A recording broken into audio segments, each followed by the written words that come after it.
ഇന്ന് നമ്മൾ തയ്യാറാക്കുന്നത് അടിപൊളിയായിട്ടുള്ള നല്ലൊരു സ്വീറ്റാണ്. റവയും പാലും ഒക്കെ വെച്ചിട്ടാണ് കേട്ടോ നമ്മളിത് തയ്യാറാക്കണത്. ഇത് തയ്യാറാക്കാനായിട്ട് അങ്ങനെ ഒരുപാട് ചേരുവകളുടെ ആവശ്യമൊന്നുമില്ല. നമ്മുടെയൊക്കെ വീട്ടിൽ എപ്പോഴും ഉണ്ടാകുന്ന കുഞ്ഞു കുഞ്ഞു ചേരുവകൾ മാത്രം മതി. കഴിക്കാനും നല്ല ടേസ്റ്റ് തന്നെയാണ്.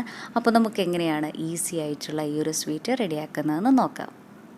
ഇതിനായിട്ടൊരു പാനിലേക്ക് ഒഴിച്ചു കൊടുക്കുന്നത് 1 ടീസ്പൂൺ നെയ്യാണ്.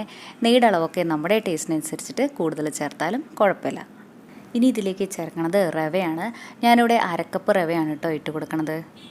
ഇനി ഇത് ലോ ഫ്ലെയിമിൽ വെച്ച് 2-3 മിനിറ്റ് നേരം നല്ലപോലെ ഒന്ന് റോസ്റ്റ് ചെയ്തിട്ടെടുക്കാം.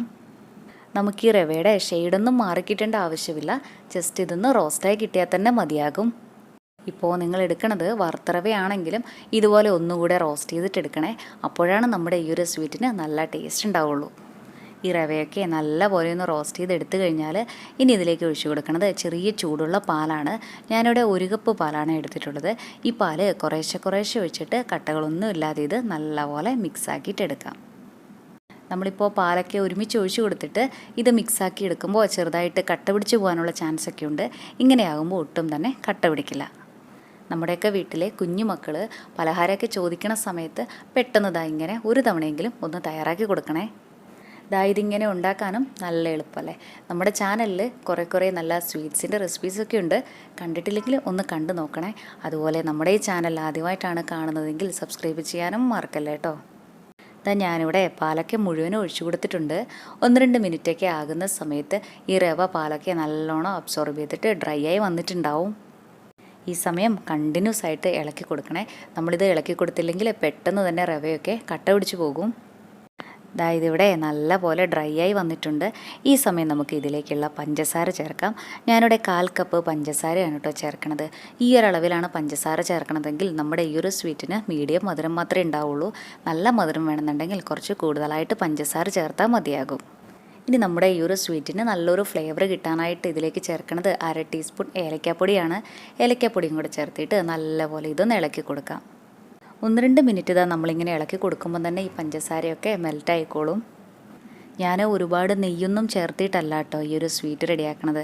നിങ്ങൾക്ക് നെയ്യുടെ ടേസ്റ്റൊക്കെ നല്ല ഇഷ്ടമാണെങ്കിൽ ഈ സമയം 1-2 ടേബിൾ സ്പൂണൊക്കെ നെയ്യ് ചേർക്കാം. നെയ്യൊക്കെ കൂടുതൽ ചേർത്ത് കഴിഞ്ഞാൽ നമ്മുടെ ഈ ഒരു സ്വീറ്റിന് ഒന്നും കൂടെ നല്ല ടേസ്റ്റ് തന്നെ ഉണ്ടാവും. ഇപ്പോൾ കണ്ടോ ഇത് നല്ലോണം ഡ്രൈ ആയി വന്നിട്ടുണ്ട്. ഞാൻ ഈ സ്വീറ്റ് റെഡിയാക്കുന്നത് 2 കളറിലെടുത്തിട്ടാണ്. അതിനായിട്ട് ഇതിൽ നിന്നും പകുതി റവ മിക്സ് എടുത്തൊന്ന് മാറ്റി വയ്ക്കുന്നുണ്ട്. ഇനി ബാക്കിയുള്ള ഈ മിക്സില്ലേ ഇതിലേക്ക് ഞാൻ 1 ടേബിൾ സ്പൂൺ പാലിലേക്ക് 1 നുള്ളു കുങ്കുമപ്പൂവ് ഒന്ന് അലിയിച്ചെടുത്തിട്ടുള്ളതാണ് കേട്ടോ ഒഴിച്ചു കൊടുക്കണത്. ഇനി ഇതെല്ലാം കൂടെ നല്ലപോലെ ഒന്ന് യോജിപ്പിച്ച് കൊടുക്കാം. കുങ്കുമപ്പൂവ് തന്നെ വേണമെന്നില്ല, ഇതിന് പകരം മഞ്ഞ ഫുഡ് കളർ ചേർത്താലും കുഴപ്പമില്ല. ഇനിയിപ്പോൾ ഇത് രണ്ടും കയ്യിലില്ലെങ്കിലും ഒരു പ്രശ്നവുമില്ല. വൈറ്റ് കളറിൽ തന്നെ നമ്മുടെ ഈ ഒരു സ്വീറ്റ് റെഡിയാക്കി എടുക്കാവുന്നതേ ഉള്ളൂ. നമ്മുടെ ഈ ഒരു സ്വീറ്റൊക്കെ റെഡിയായി വരുന്ന സമയത്ത് മഞ്ഞ കളറിലൊക്കെ കാണുമ്പോൾ നല്ല ഭംഗിയായിരിക്കില്ലേ. ആ ഒരു ഭംഗിക്ക് വേണ്ടി മാത്രം ഇങ്ങനെ ചെയ്യണമെന്നേ ഉള്ളൂ. ഇതൊന്നും നിർബന്ധമുള്ള കാര്യമല്ല. ഇത് നല്ലപോലെ ഒന്ന് മിക്സാക്കി കൊടുത്തു കഴിഞ്ഞാൽ ഫ്ലെയിം ഓഫ് ചെയ്യാം. ഇനി ഇതിൻ്റെ ചൂടൊക്കെ ഒന്ന് പോയിട്ട് നമുക്ക് കൈകൊണ്ട് പിടിക്കാൻ പാകത്തിനുള്ള ചൂടാകുന്ന സമയത്ത് നമുക്കിത് ചെറിയ ബോൾസാക്കിയിട്ടെടുക്കാം. ഇത് ഷേപ്പാക്കി എടുക്കുന്ന സമയത്ത് കയ്യിൽ ഒട്ടിപ്പിടിക്കാതിരിക്കാനായിട്ട് കയ്യിൽ കുറച്ച് നെയ്യ് തൂത്ത് കൊടുത്തിട്ടുണ്ട്. ആദ്യം നമുക്ക് മഞ്ഞ ബോൾസ് ഇങ്ങനെ ഉണ്ടാക്കാം. നമുക്ക് എത്ര വലുപ്പം വേണോ അതിനനുസരിച്ചിട്ട് മാവെടുത്താൽ മതി. നമ്മുടെ മഞ്ഞ ബോൾ റെഡി ആയിട്ടുണ്ട്. ഇതിനിവിടെ ഒന്ന് മാറ്റി വയ്ക്കാം. ഇനി നമ്മുടെ ഈ ഒരു വെള്ള മാവിൽ നിന്നും കുറച്ചെടുത്തിട്ട് കയ്യിലിങ്ങനെ പരത്തി കൊടുക്കാം. ഇതിങ്ങനെ നല്ലപോലെ ഒന്ന് പരത്തി കൊടുക്കാം. അതിനുശേഷം നമ്മൾ ഈ റെഡിയാക്കി വെച്ചിട്ടുണ്ടായിരുന്ന മഞ്ഞ ബോളിലെ ഇതിൻ്റെ നടുവിലായിട്ട് വെച്ചിട്ട് നമുക്കിത് ഇങ്ങനെ ഉരുട്ടിയെടുക്കാം. നിങ്ങളിപ്പോൾ ഇതിലേക്ക് കുങ്കുമപ്പൂവോ ഫുഡ് കളറോ ഒന്നും ചേർത്തില്ലെങ്കിൽ ഇത് വൈറ്റ് കളറിൽ തന്നെ ഇരിക്കുന്നേ ഉള്ളൂ. കണ്ടോ ഇതുപോലെ തന്നെ എല്ലാം നമുക്ക് ഷേപ്പാക്കിയിട്ടെടുക്കാം. ഞാനിവിടെ എല്ലാം തന്നെ ഷേപ്പാക്കിയിട്ടെടുത്തിട്ടുണ്ട്. ഇത്രേ ഉള്ളൂ നമ്മുടെ ഈ ഒരു സ്വീറ്റ്. കഴിക്കാനായിട്ട് നല്ല ടേസ്റ്റ് തന്നെയാണ്. ഇതിങ്ങനെ വൈറ്റ് കളറിൽ തന്നെ കാണുമ്പോൾ കുട്ടികൾക്കൊക്കെ അത്ര ഇഷ്ടമാവണമെന്നില്ല.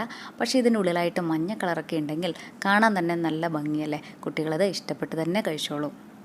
ഇത് ഇങ്ങനെ കഴിക്കണേലും ഒന്നും കൂടി നല്ല ടേസ്റ്റ് ഉണ്ടാവുക ഫ്രിഡ്ജിൽ വെച്ച് തണുപ്പിച്ചിട്ട് കഴിക്കുമ്പോഴാണ്. ഇഷ്ടമായി കഴിഞ്ഞാൽ ഒരു തവണ ഇങ്ങനെയൊന്ന് തയ്യാറാക്കി നോക്കണേ. എന്നിട്ട് അഭിപ്രായം പറയാനും മറക്കല്ലേ കേട്ടോ. താങ്ക്